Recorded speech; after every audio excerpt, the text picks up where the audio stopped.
আমাদের টিকিট কাটা আছে, কিছু যেতে পারছি না, কীভাবে যাবো বলেন? আমার ভিতরে যা পারতেছি না, আমার সিট যাওয়া পারতেছি না লোকের জন্য।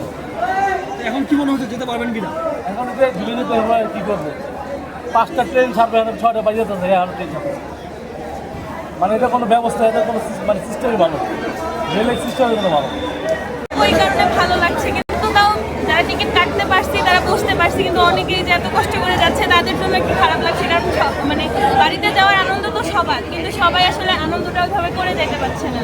মানে আপনারা দেখতে পাবেন যে উত্তরবঙ্গের যেগুলো ট্রেন যাচ্ছে সেগুলোতেই বরাবর এরকম এত বেশি ভিড়, দক্ষিণের যে ট্রেনগুলো যাচ্ছে এতটাও কিন্তু নাই।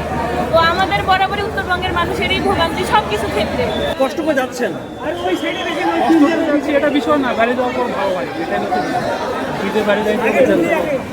আমরা দেখলাম আপনি হচ্ছে এই জানলা দিয়ে উঠলেন, তো উঠে আপনার যে সিট পাওয়ার যে এটা আপনি কিভাবে দেখেন?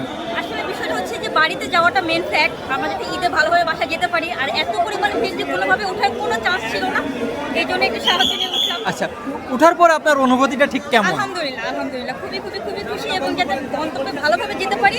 এবং আমি ছাড়া ব্যতীত যারা ছাদে উঠছে তাদের জন্য অবশ্যই এটা খুব রিস্ক, কারণ এত রিস্ক নিয়ে ওঠাটা ঠিক না, যেহেতু অলরেডি 2-1 দিন আগেও একটা ইনসিডেন্ট ঘটছে। তো আমার কাছে মনে হয় যে জীবনের ঝুঁকি না, জীবনটা আগে, তারপর আমরা গন্তব্যে যেতে পারি।